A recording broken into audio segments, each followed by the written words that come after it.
угаас л өгөөд байдаг гэсэн. Тухайн үед бол одоогийнх шиг ийм үйлдвэрийн хоол байхгүй л байсан. Нохоонд өгч болдоггүй хүнс гэж байдаг байхгүй юу?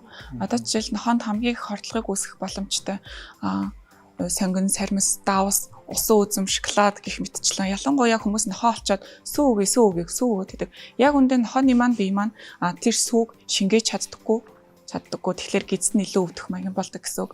Тэгэхээр яг бидний идж байгаа хоол хүнс маань ихэвчлэн давстай, олон төрлийн амтлагчтай, сонгонтой, саримстай байдаг штеп. Нөгөө нохоонд маань мэдээж амттай байгаа. Айгуу дуртай байдал уу? Манай нохоо ингээд бөхөр дуртай байд ингээд идж байгаа хоолныхаа махын нохоондоо түүж өгч жишээ тийм ээ.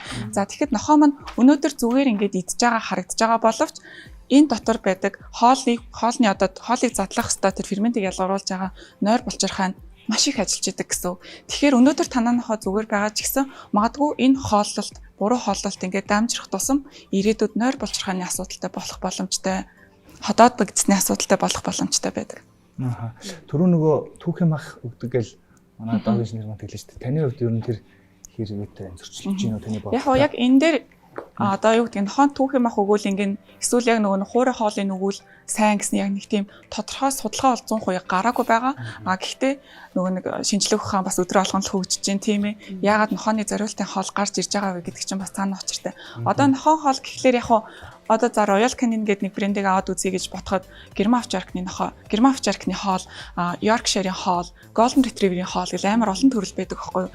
Тэгэнгүүтлээ одоо юу гэдэг тэр хоолноосоо гадна дахиад дээрээс нь гидсэн одоо нэг өвддөг их гүйлгээд байдаг эмзэг гидсэн одоо нэг хоол тэжээлэх боловсруулах эрхтэн эмзэг эсвэл илэгний асуудалтай бөөрийн асуудалтай шүд арсны асуудалтай гэх мэтчлэн хоолнууд ингээд айгүй олон төрлөөрөө салж явдаг байхгүй.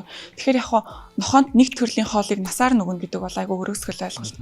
Энэ нохоонууд биш тий. Хүчний ажил хийдэг нохоонд дандаа тэмзүүлэн хуурай хоол өгөөд байвал бас өрөөсгөл ойлголт байхгүй. Энэ нохоонд ч уураг маш их хэрэгтэй байдаг, шаардлагатай байдаг тийм ээ. Тийм учраас аль болох уурлаг одоо хэлсэн махын ч юм уу очивол бас